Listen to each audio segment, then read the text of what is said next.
Hi viewers, welcome to our channel. ప్రస్తుతం మనతో పాటు ఇమ్మంది రామారావు గారు సీనియర్ జర్నలిస్ట్ ఉన్నారు. వారితో ఒకసారి మాట్లాడదాం.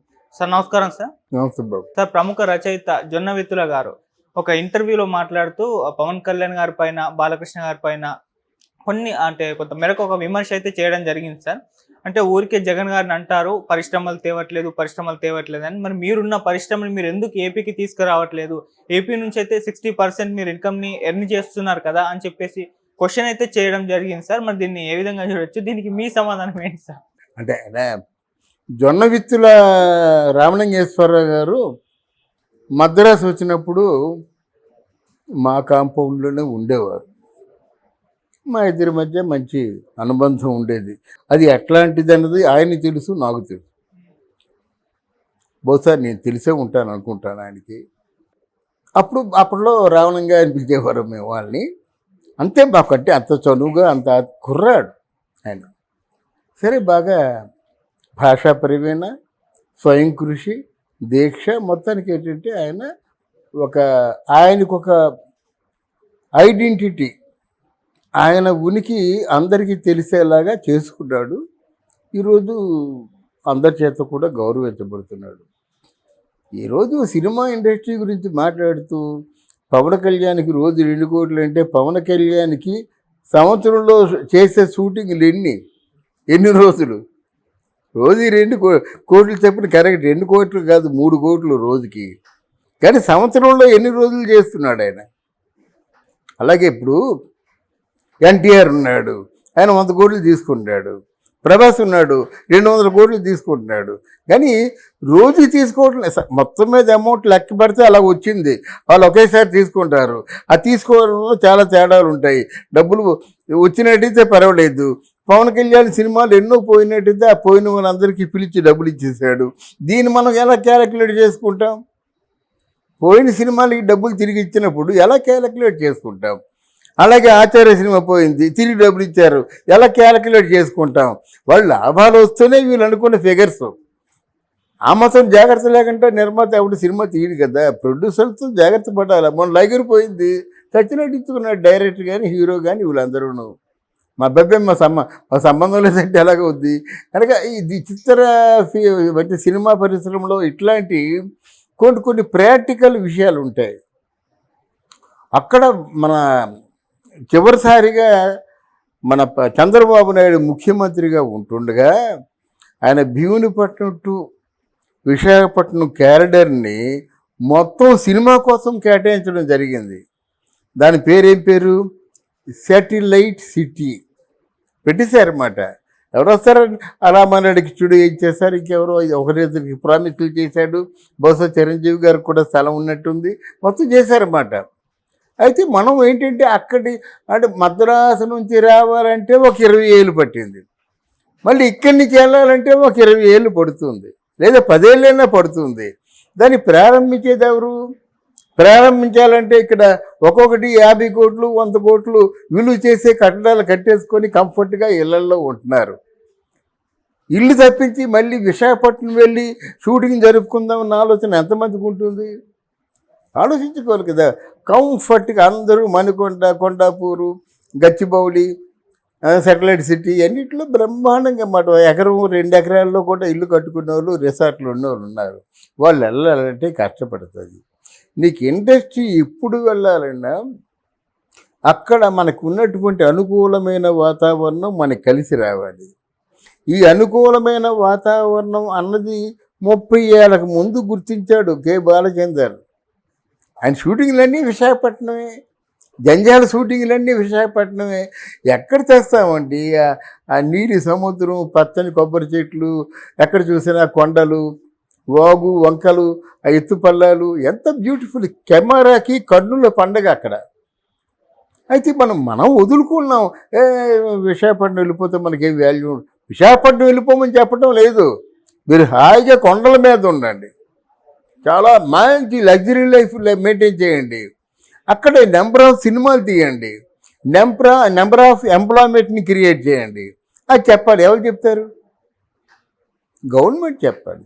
ఎవరైనా మీరు వచ్చినట్టయితే మీకు ఈ రాయితీలు ఇస్తాం, ఒక సినిమాకి ఇంత ఏదో మొత్తం మీ రాయితీలు ఇస్తాము, తర్వాత ఏమో దానికి సబ్సిడీ ఇస్తాం, అలాగే కరెంటు ఇంత మీకు భరిస్తాము, ఇది కూడా సినిమా ఇండస్ట్రీ కూడా ఒక ఇండస్ట్రీ కనుక ఇండస్ట్రీగా పరిగణలో తీసుకుంటాం అని ఎవరు చెప్పాలి?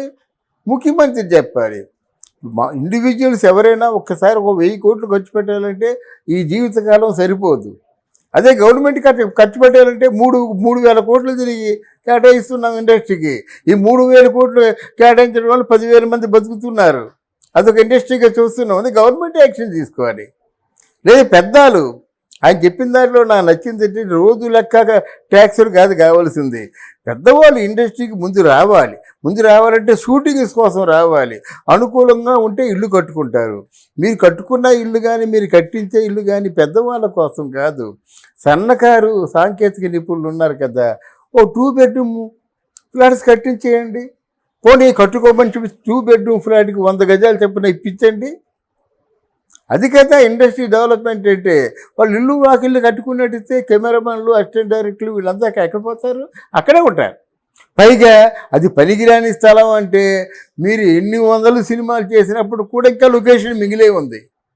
మీ విశాఖపట్నం ఇప్పుడు వెళ్ళారా? విశాఖపట్నం రాజమండ్రి దగ్గర నుంచి చూస్తే రెండు కళ్ళతో చూడగలమండి. ఆ భూముల్లో కానీ పచ్చని పైరు కానీ కొబ్బరి చెట్లు కానీ ఆ కొండలు కానీ పెయింటింగ్ వేసినట్టుగా ఉంటాయి. అందువలన అక్కడ మీకు ఆనిముత్యం ఒక పెద్ద దాన్ని ఏమంటారు గని ఉంది, సుందరమైన గని ఉంది, దాన్ని ఉపయోగించుకోలేకపోతున్నారు. ఇప్పుడు ఎప్పటికైనా ఎవరైనా ముందుకు వెళ్ళాలి కదా. వీళ్ళందరూ రిప్రజెంట్ చేసి మాకు ఆ స్టూడియో కావాలండి, మీరు ఇన్ని కోట్లకు అంటే ప్రిలిమినరీగా ఇంత ఖర్చు అవుతుంది, దానివల్ల ఇంతమందికి జీవనోపాధి కలుగుతుంది అంటే ఎందుకు రారండి? ఇది ఎలక్షన్లోనూ అక్కడ 3,000 పంచుతున్నట్టు పరిగెత్తుకొని వెళ్ళి తీసుకున్న వాళ్ళు అక్కడ డబుల్ బెడ్రూమ్ స్థలం ఇస్తున్నారంటే వెళ్ళరా ఇండస్ట్రీకి. మీరు ఇండస్ట్రీలో అసిస్టెంట్ డైరెక్టర్గా మీకు ఒక కార్డు ఉంది, అయ్యాక వచ్చేద్దాం అనుకుంటున్నాను. ఈ స్థలం ఒక 100 గజాలు, అలాగనే 300, 500, 1000 కాదు, మినిమం డబుల్ బెడ్రూమ్, చీఫ్లకి 3 బెడ్రూమ్. ఇప్పుడు డైరెక్టర్స్, ఎడిటర్స్, కెమెరామెన్లు వాళ్ళు 3 బెడ్రూమ్లు ఇవ్వండి. ఉంటే దీంట్లో ఉండండి, లేకపోతే మీరు ఇండివిజువల్గా కొనుక్కొని కట్టించుకోండి. అది ఇండస్ట్రీని డెవలప్ చేసే మార్గం. కానీ బాలకృష్ణ ఉన్నాడు, లేకపోతే ఎన్టీఆర్ ఉన్నాడు, పవన్ కళ్యాణ్ ఉన్నాడు. ఒకవేళ చేస్తే పవన్ కళ్యాణే తేవాలి. మనమే అడుగుతాం, మీ సమస్య ఎక్కడ ఉందో ఆ సమస్యను ప్రశ్నిస్తాను, దానికి సమాధానం చెప్తానని చెప్పాడు కనుక ఇది సమస్య. ఇండస్ట్రీలో అన్నం రామచంద్ర అంటూ ఉంది పరిస్థితి. ఎందుకంటే పని ఉన్నోళ్ళకి పని ఉంటుంది, పని లేని వాళ్ళకి పని ఉండటం లేదు. ఆ 4 హీరోలే సినిమాల మీద కనిపిస్తున్నారు. మిగతా వాళ్ళందరూ గోలు గిల్లుతూ 10 రూపాయల వడ్డీకి 15 రూపాయల వడ్డీకి తెచ్చుకొని తింటున్నారు. ఈ పరిస్థితి మారాలి. వీరు కూడా ప్రజలే, వీరు కూడా ఓటేశారు, వీరు కూడా మీ జెండా పట్టారు. కనుక ప్రాపర్ రిప్రజెంటేషన్ ఉండి ఎంత మీకు ఆ సముద్రం తీరంలో అంచులు ఉన్నటువంటి ఆ అంచులను ఉపయోగించుకోండి చాలండి, ఆ కొండలు ఉపయోగించుకోండి చాలు. ఇంత పనికి మాల వాటి కోసమేమో ఆ కొండల్ని గుండెలు పగ్గలు కొట్టేశారు కదా. ఇంతమంది మన జనాభా బాగుపడతారంటే ఆ కొండ పక్కన కొండ కిందని రోడ్డు మీద ఏముంది, ఎన్ని వేల ఇల్లు కట్టుకోవచ్చు. అక్కడ భీమునిపట్నం నుంచి అక్కడ విశాఖపట్నం వరకు 25 కిలోమీటర్ల దూరాన్ని ఎంత డెవలప్ చేయొచ్చు. ఇవన్నీ దృష్టిలో పెట్టుకొని శాటిలైట్ సిటీ అని పెట్టారన్నమాట. అంటే భీమునిపట్నం నుంచి విశాఖపట్నం విస్తీర్ణంలో ఉన్నటువంటి స్థలం అంతా కూడా కేవలం సినిమా పరిశ్రమకే కేటాయించబడింది అని చంద్రబాబు చెప్పాడన్నమాట. ఆయన్ని అడగాలి, ఆయన కాదు పవన్ కళ్యాణ్ అడగాలి. ప్రాపర్ రిప్రజెంటేషన్ కావాలి. రిప్రజెంట్ చేసిన వాళ్ళు ఎవరు లేరు. వచ్చినట్టయితే ఇది మా గొప్ప అంటారు, కానీ లేకపోతే ఎవరు రిప్రజెంటేషన్ చేయరు. అందువల్ల ఎవరో పిల్లి మెడలో గంట ఎవరు కొడతారు? ఆవేశపరుడు కనుక జొన్న విత్తుల మాట అన్నాడు. కానీ ప్రాక్టికల్గా ఆలోచించాలి. నెలలో 5 రోజులు పనిచేస్తారండి పెద్ద హీరోలు, మిగతా అంతా కూర్చుంటారండి. 5 రోజులు రోజుకెంతని రోజు కూలి ఇవ్వరు కదా. అలాగా ఇది కొంచెం ఇష్యూ మంచిది. నేను ఎందుకంటే ఆంధ్రప్రదేశ్ ఎంత గొప్పదని అంటే చంద్రబాబు నాయుడు గవర్నమెంట్లోనూ ఆంధ్రప్రదేశ్ అందాలు చూసొద్దాం రండి అని డాక్యుమెంటరీ తీసా. జానపద కళారూపాలు ఉన్నటువంటి ఆంధ్రప్రదేశ్లో ఎన్ని జానపద కళారూపాలు ఉన్నాయో 94 డాక్యుమెంటరీస్ తీసా. అందాలు చూసొద్దాం రండి అని టూరిజం డిపార్ట్మెంట్ తాలూకు స్క్రిప్ట్ నేను రాసా. రేడియో స్టేషన్లో ప్రసారమైంది.